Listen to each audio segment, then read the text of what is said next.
I take pride in this historic and symbolic event, the signing of the petition against the Philippine government headed by President Bongbong Marcos here in the UN headquarters in New York City. We are in solidarity and in concerted efforts with other organizations to demand justice for the kingdom of Jesus Christ. We want peace, not war in the Philippines. So, thank you everyone for coming over and ituloy natin ang laban. We want justice. Justisya! Justisya! Justisya! Thank you. Mabuhay ang US Pinoys for real change in the Philippines! Mabuhay! Thank you, sir, for coming over. Ma'am, Attorney Angie. Ngayon, ito naman ang response ng Hakbang ng Maisog USA. Madayaw nga adlaw to all Filipinos in the world. Madayaw! This very moment is historical. Since in solidarity with KOGC, SMNI, UNIFIL, USPRC, and IPANAW, we will affix our signature, as we have already affixed our signature earlier, to the petition complaint addressed to the United Nations Secretary General Antonio Guterres, as we represent Hakbang ng Maisog USA. This is a tangible attestation that we condemn the grave abuse of human rights committed by the current administration of the Philippine government against the members of KOGC and its leader, Pastor Quiboloy.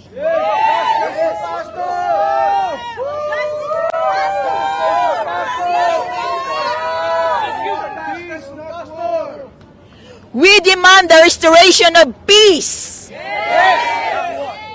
justice, and fair play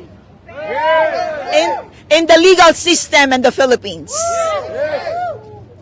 We demand the separation of the executive, legislative, and judicial powers as mandated by the Constitution of the Philippines. Kasi sa nakikita natin ngayon, there is an overlap. There is an overlap of the executive, legislative, and judicial powers. Yes, right. We demand justice for the children and adult victims of KOGC. During the illegal search of their premises. Yes. We demand the restoration of the freedom of speech. Restoration of SMNI! Restoration of SMNI! Restoration of SMNI! And the freedom of assembly! Freedom of religion! Freedom of religion, yes! We demand that transparency, accountability, peace, security, and sovereignty in Philippine governance must prevail. Yes. So mabuhay ang maisog! Mabuhay ang KOGC! Mabuhay ang sambayanang Filipino! Mabuhay ang Pilipinas!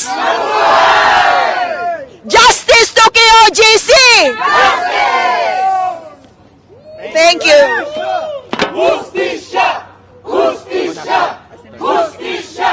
Justisya! Justisya! Justisya!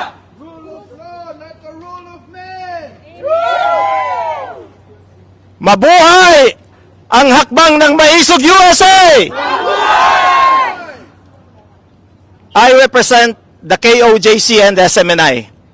Today, we stand before you with a heavy heart to address the severe human rights abuses being perpetrated by the Bongbong Marcos government in the Philippines. It is our moral obligation to bring to light the injustices and demand immediate intervention from the international community. The Marcos government has engaged in a campaign of persecution against the Kingdom of Jesus Christ, led by Pastor Apollo C. Quiboloy.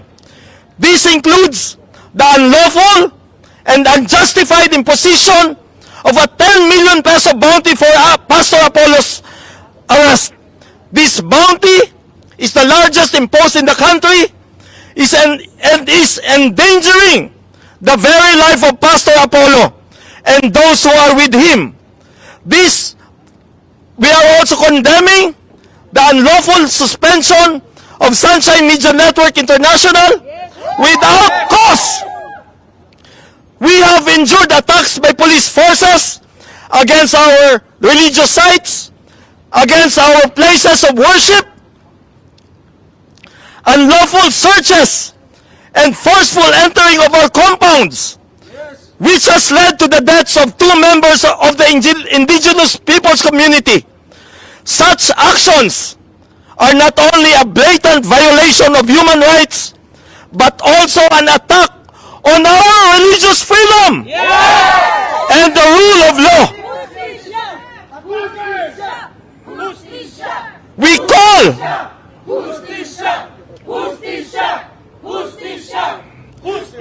We call on the United Nations to intervene and investigate these serious allegations. The continuous intimidation, spying, and threats directed towards the Kingdom of Jesus Christ must cease immediately. We demand that the Marcos government respect the fundamental rights of all individuals and organizations, regardless of religious beliefs,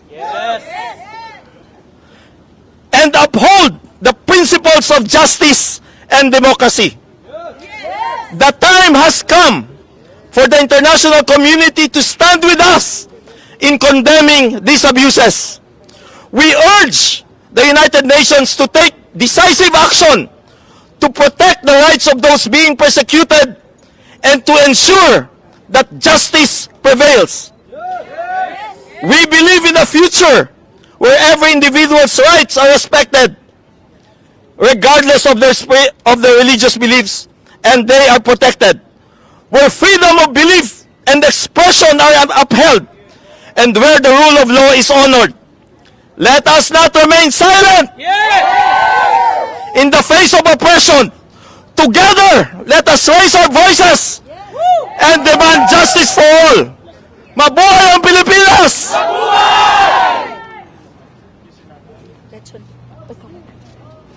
Magandang umaga, magandang hapon at magandang gabi po sa buong sanlibutan, sa lahat po ng mga nakikinig ngayon.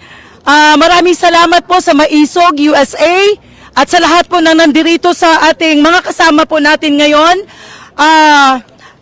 As the representative of UNIFIL, the Indigenous Peoples Organization in the Philippines, we gather here in front of the United Nations to condemn the heinous human rights abuses that have been inflicted upon the indigenous peoples of our country. These abuses have resulted in the tragic deaths of 2 tribal members within the Blaan community in Kitbog, Malongon, Sarangani province, including some of their young people who are right now undergoing psychiatric treatment as a result of trauma caused by the atrocities.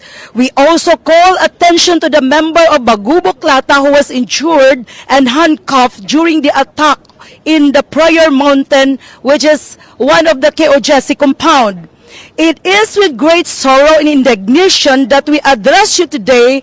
The indigenous peoples of the Philippines have long been subjected to discrimination, marginalization, and the violation of our rights. We, the indigenous peoples, have faced countless challenges in our ongoing struggle to preserve our culture, protect our ancestral lands, and secure our fundamental human rights. The recent events within the compound of the Kingdom of Jesus Christ serve as a distressing reminder of the urgent need for the intervention. We cannot remain silent while innocent lives are lost and justice remains elusive. The indigenous peoples of the Philippines deserve to live free from fear, violence, and oppression.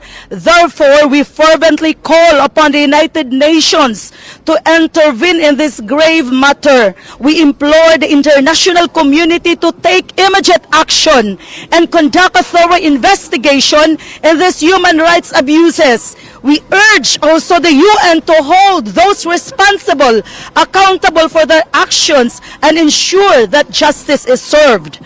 Furthermore, we appeal to the Philippine government to hold a transparent and impartial investigation. It is the rights of indigenous peoples are protected and upheld in accordance with international laws and convention. We also call upon the international community, human rights organizations, and civil society to join us in condemning these atrocities and standing in solidarity with the indigenous peoples of the Philippines. Together, we can amplify our voices and bring attention to the urgent need for justice and protection of human rights. In conclusion, let us remember the lives lost. Their deaths should not be forgotten. We must act swiftly and decisively to ensure that justice is served, that the rights of indigenous peoples are respected, and that such tragic events are prevented in the future. Salamat po sa inyong atensyon. Let us remain united in our fight for justice, for the right of all individuals, regardless of their ethnicity and background. Hustisya para sa tribo! Hustisya para sa tribo! Maraming salamat po! Mabuhay ang UNIFIL! Mabuhay! Mabuhay ang indigenous people! Mabuhay!